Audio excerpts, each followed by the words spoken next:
नमस्कार साथियों, जय हिंद जय भारत। कैसे हैं आप सारे लोग। मैं कुछ बैरागी आप सभी का वेलकम करता हूं हमारे YouTube platform current affairs updated पर। साथियों, हम लोगों ने इंडियन इकोनॉमी की सीरीज में सरकार के टैक्सेशन की चर्चा करना स्टार्ट कर दी थी। हमने सरकार के निगम कर को जाना, सरकार के आयकर को जाना, सरकार के डिविडेंड डिस्ट्रीब्यूशन टैक्स को जाना, सरकार के पूंजीगत लाभ कर कैपिटल गेन्स टैक्स को जाना। चलिए उसी श्रृंखला को आगे बढ़ाते हुए आज सरकार के गिफ्ट टैक्स यानी उपहार कर के बारे में चर्चा करते हैं, जो बार बार विवाद का विषय बना रहता है। बार बार डिस्प्यूट होता है कि भैया इसको लगाना चाहिए या नहीं लगाना चाहिए। वर्तमान में गिफ्ट टैक्स कैसे लगाया जाता है, इसके प्रश्न भी आपको अपने एग्जाम में देखने मिलते हैं। साथियों, आपको किसी भी कर को समझने से पहले यह ध्यान रखना होगा कि संबंधित कर केंद्र सरकार लगाती है या राज्य सरकार। वास्तव में गिफ्ट टैक्स यूनियन गवर्नमेंट यानी केंद्र सरकार मतलब मोदी जी के द्वारा इंपोज किया जाता है।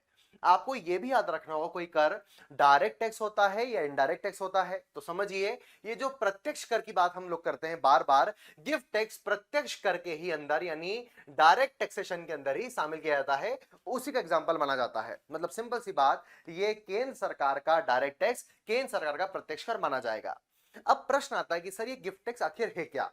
पहले हम समझते हैं उपहार का मतलब क्या है, गिफ्ट का मतलब क्या है। सारे लोग जानते हैं कि परिवार के लोग आपस में, माता पिता आपस में, पति पत्नी आपस में, भाई बहन आपस में, दोस्त बंधु आपस में, रिश्तेदार आपस में एक दूसरे को कभी ना कभी गिफ्ट देते हैं अवसरों पर। राखी पर आएगा तो भैया बहन को गिफ्ट कर दिया, माता पिता ने बर्थडे पर अपने बच्चे को गाड़ी गिफ्ट कर दी, साइकिल गिफ्ट कर दी, मोटरसाइकिल दे दी, कार दे दी, बहुत सारी चीज आपको देखने मिलती है। साथियों, गिफ्ट केवल परिवार के लोग आपस में नहीं, बल्कि कई बार ऑफिस के कर्मचारी भी आपस में एक दूसरे को देते हैं। ना केवल ऑफिस के कर्मचारी आपस में एक दूसरे को उपहार देते हैं, बल्कि कई बार कंपनी के मालिक कंपनी के द्वारा अपने कर्मचारियों को भी गिफ्ट दिया जाता है। तो कई बार सरकार ने देखा कि भैया कई सारे लोग तो गिफ्ट ले लेकर अपनी कमाई करते जा रहे हैं। उनके पास वो खुद से मेहनत करके, खुद अपनी इनकम टैक्स देकर अपने नाम पर प्रॉपर्टी नहीं ले रहे, उन्हें कोई व्यक्ति लाखों करोड़ों का बंगला या गाड़ी गिफ्ट कर दे रहा है। तो सरकार ने सोचा भैया दया कुछ तो गड़बड़ है। अगर देश के अंदर परिवार में आपस में गिफ्ट लिए दिए जा रहे हैं, वो भी छोटे मोटे, तो उसमें कोई दिक्कत वाली बात नहीं है। मान के चलो कोई ए नाम का व्यक्ति है जो किसी बी नाम की कंपनी के अंदर काम करता है, और बी नाम की कंपनी की राइवल कंपनी है सी। समझ पा रहे हैं, ये बी और सी आपस में लड़ती रहती हैं। अब सी नामक कंपनी का बॉस भैया इस ए नामक कर्मचारी को गिफ्ट देता है और लग्जरी कार गिफ्ट देता है। तो प्रश्न या शंका मन में आती है ना कि भैया हमारी दुश्मन कंपनी ने तुझे लग्जरी गाड़ी गिफ्ट क्यों दी। अब तू बोलेगा मैं तो पार्ट टाइम काम करता हूं, मैंने उसकी हेल्प करी थी। ये बत्तीबाजी हर कोई नहीं सुन पाएगा। मतलब कहीं ना कहीं ऐसा लगेगा कि बी नामक कंपनी के लिए घर का भेदी लंका ढाए, यानी इनसाइडर इंफॉर्मेशन शेयर करने वाला मोल यही है। यही है वो तिल जो भैया हमारी कंपनी की सारी जानकारी सी को दे रहा है और हमारी कंपनी को डुबा रहा है। तो देश के अंदर कई बार गिफ्ट संशय में आ जाते हैं कि ये गिफ्ट दिए क्यों जा रहे हैं। इस उपहार के पीछे क्या पक्की बात है, कुछ गड़बड़ी दाल में कुछ काला तो नहीं छिपा। ऐसा भी हो सकता है भैया कि भैया भारत का कोई व्यक्ति है रमेश नाम का, और इस रमेश नाम के व्यक्ति को कोई दूसरा देश गिफ्ट देना चाहे कि भैया दूसरे देश के व्यक्ति ने कहा हम जर्मनी की कार तुमको गिफ्ट कर रहे हैं, और रमेश भारती कुछ खुफिया जानकारी लीक कर दे। गिफ्ट के बदले कुछ भी काम कराया जा सकता है। सरकार ने ये देखा समझा, और सरकार ये भी समझ रही है एट द सेम टाइम कि भैया कई सारे लोग तो पैसा नहीं कमा रहे और गिफ्ट से ही अपना जीवन ऐशो आराम में बताते जा रहे हैं। सरकार ने प्लानिंग करी कि काम करते हैं, जब भी देश के अंदर गिफ्ट लिया जाएगा तब उस पर हमें नजर रखने के लिए टैक्स लगाना चाहिए। उसी का नाम होगा उपहार पर कर या गिफ्ट टैक्स। हमारे देश में 1958 में इसे इंट्रोड्यूस किया गया। और एग्जाम्पल के लिए, जब भी कोई व्यक्ति 50,000 से अधिक वैल्यू का कैश या गिफ्ट लेगा, भैया गिफ्ट का मतलब कोई वस्तु भी हो सकती है या कैश गिफ्ट के नाम पर भी हो सकता है। जब भी आप ऑनलाइन ट्रांजैक्शन करते हैं नेट बैंकिंग योनो के माध्यम से, तो वहां पर ऑप्शन आता है कि तुम किसी को पैसा भेज रहे हो तो वो डोनेशन है, वो दान है, वो गिफ्ट है, वो रेंट है, या अदर आपको कुछ ना कुछ मामला लिखना पड़ता है। तो भैया सीधी बात है, अगर आपने 50,000 से अधिक का उपहार लिया तो सरकार आपके ऊपर पैनी नजर गड़ा के रखेगी और आपके ऊपर केंद्र सरकार एक प्रत्यक्ष कर चार्ज करेगी। उसी का नाम होगा गिफ्ट टैक्स या उपहार कर, और आपको ये देना पड़ेगा। साथियों, आप पूछोगे सर वर्तमान में हमें कितना गिफ्ट टैक्स देना पड़ता है, तो मैं आपको आंसर नहीं दे पाऊंगा। क्यों? क्योंकि वास्तव में 1998 में भारत में इसे खत्म कर दिया गया। आप बोलोगे सर क्यों खत्म कर दिया गया? पूरी कहानी समझिए। पहले ये जानिए कि जब भारत में गिफ्ट टैक्स लगाया गया उसके दो कारण थे कि भैया देश में ये जो ब्लैक मनी का ट्रांजैक्शन किया जा रहा है, उपहार देके परिवार में किसी को उपहार दे दिया और अपना काला धन खपा लिया, ऐसे काले धन की खपत को रोकने के लिए किसी व्यक्ति को उपहार क्यों दिया जा रहा है, इस बात को जानने के लिए हमने उपहार कर को इंट्रोड्यूस कराया सेंट्रल गवर्नमेंट के माध्यम से। वास्तव में इसके अंदर कुछ अपवाद थे। मतलब उपहार कर 50,000 से अधिक के गिफ्ट पर लेने पे तो लगेगा, लेकिन अगर उपहार परिवार में माता पिता के द्वारा दिया गया है, पति पत्नी के बीच में दिया गया है, भाई बंधु के बीच में दिया गया है, तो परिवार के माध्यम से दिए जाने वाले उपहार को उपहार कर में शामिल नहीं किया जाएगा। चाहे वो 1.5 लाख का हो चाहे 2 लाख का, आपको यहां पर जीएसटी भरना पड़ेगा, लेकिन गिफ्ट टैक्स यहां पर आपको छूट मिल जाएगी क्योंकि ये परिवार का लेन देन है। एक और अपवाद आपको गिफ्ट टैक्स के बारे में बार बार सुनने मिलेगा और बहुत इंपॉर्टेंट है, बार बार एग्जाम में क्वेश्चन आया है। भैया शादी विवाह के समय पर दिए जाने वाले जितने उपहार हैं उन पर भी उपहार कर गिफ्ट टैक्स नहीं लगाया जाएगा, ये एक्सेप्शन है, ध्यान रखना। अब शादी के समय पर दिए जाने वाले उपहारों के दो मतलब हो सकते हैं।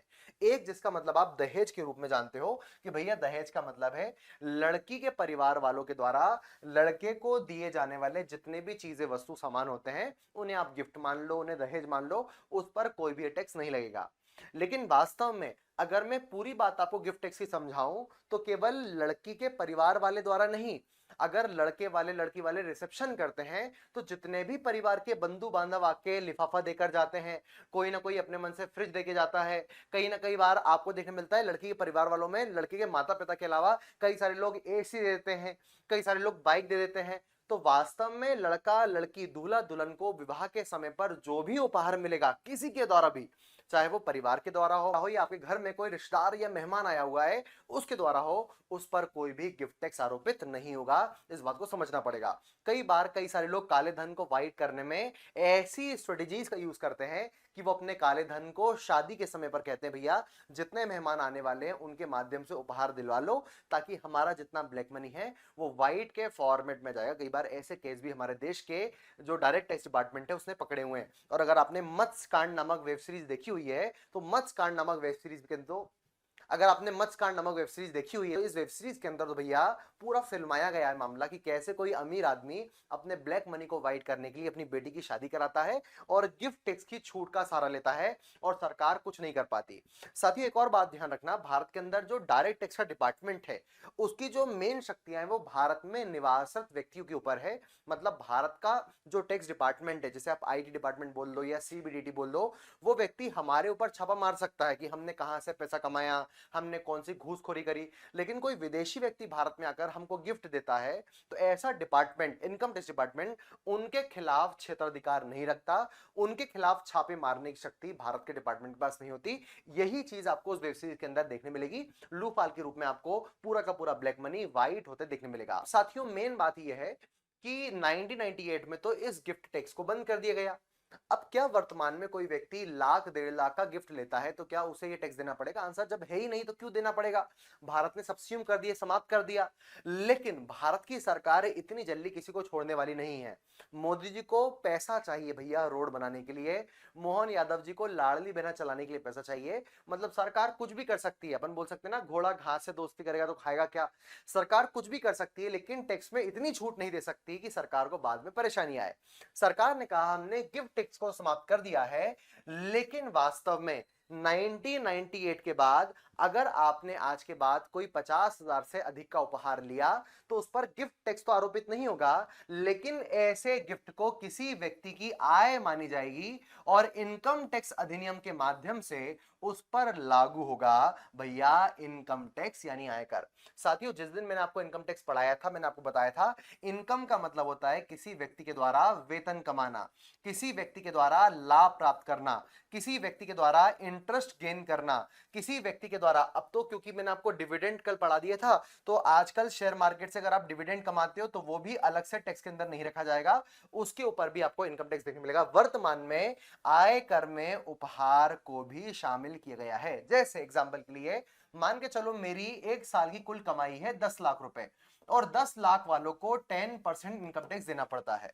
अगर कोई व्यक्ति 12 लाख रुपए कमाता है तो उसको मान के चलो 15% टैक्स देना पड़ता है। लेकिन मान के चलो साथियों, किसी साल में मुझे 3 लाख का उपहार मिला, तो क्योंकि मुझे 3 लाख का उपहार मिला है तो मेरी इनकम है रेगुलर 10 लाख रुपए।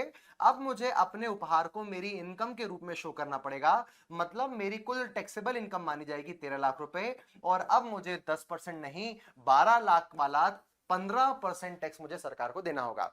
मतलब जितना ज्यादा वर्तमान में तुम आय करते हो, प्रोग्रेशन टैक्सेशन सिस्टम के माध्यम से आपको उतना टैक्स देना पड़ता है। तो अगर उपहार ले रहे हो तो तुम्हारी इनकम बढ़ेगी, इनकम बढ़ेगी तो स्लैब रेट के अनुसार तुम्हें ज्यादा कर देना पड़ेगा। तो गिफ्ट टैक्स तो नहीं है भैया, लेकिन इनकम टैक्स आपको जरूर देना पड़ेगा, इस बात को मत गलती से भूलना। वर्तमान में गिफ्ट टैक्स आयकर के रूप में लगाया जा रहा है, सबसे मेन बात आज की यही है। गिफ्ट टैक्स किस अंदर शामिल कर दिया गया है? इनकम टैक्स के अंदर। प्रश्न आएगा, सही कर देना। कुछ प्रश्न आपको यहां पर बोर्ड पे देखने मिल रहे हैं, जैसे एक क्वेश्चन मैं आपको देके जा रहा हूं, आप कमेंट सेशन में आंसर पिन करना। आयकर अधिनियम 1961 के संदर्भ में प्रीवियस ईयर का क्या अर्थ माना जाना चाहिए? एक ऐसा वर्ष जिसमें आय अर्जित की जाती है, वह वर्ष जिसमें आय का आकलन किया जाता है, वह वर्ष जिसमें कर का भुगतान किया जाता है, या वह वर्ष जिसमें बजट पारित किया जाता है। साथियों, आप लोग भी कभी ना कभी सिलेक्शन के बाद में, जब भी आपका सिलेक्शन होगा, आपको इनकम टैक्स भरना होगा, आईटीआर भरना होगा, तो what is mean by previous year? आपको प्रीवियस ईयर का क्वेश्चन पता होना चाहिए, कॉन्सेप्ट पता होना चाहिए, तब जाके आप अपना आईटीआर भर पाओगे और क्वेश्चन भी सॉल्व कर पाओगे। तो भैया बताना है कमेंट सेशन में। अगर आप लगातार इंडियन इकोनॉमी के टैक्सेशन को कंप्लीट करना चाहते हो तो हमारे सेशन से जुड़े रहिए। अपनी जो मेरी प्लेलिस्ट बनी हुई है इंडियन इकोनॉमी की, उसको फॉलो करते रही है। यहाँ पर एक एप्लीकेशन आपको देखने मिल रहा है, हमारा जो एप्लीकेशन है देवाशीष क्लासेस, इसे डाउनलोड कीजिए। यहाँ कूपन कोड दिया जा रहा है, इसे अप्लाई कीजिए। भैया जुड़ जाइए हमारे प्लेटफॉर्म से। ना केवल इकोनॉमी बल्कि मल्टीपल सब्जेक्ट यहाँ पर कॉम्बो ऑफर है। करंट अफेयर्स के सेशंस होंगे, लेक्चर पीडीएफ मिलेगी, देवाशीष सर पढ़ाएंगे, ये सारी चीजें मिलेंगी आपको हमारे एप्लीकेशन पर। तो भैया डाउनलोड कर लो, देर मत करो। कल मिलते हैं नए टेक्स्ट के साथ जिसका नाम होगा गूगल टेक्स्ट। तब तक के लिए धन्यवाद। जय हिंद, जय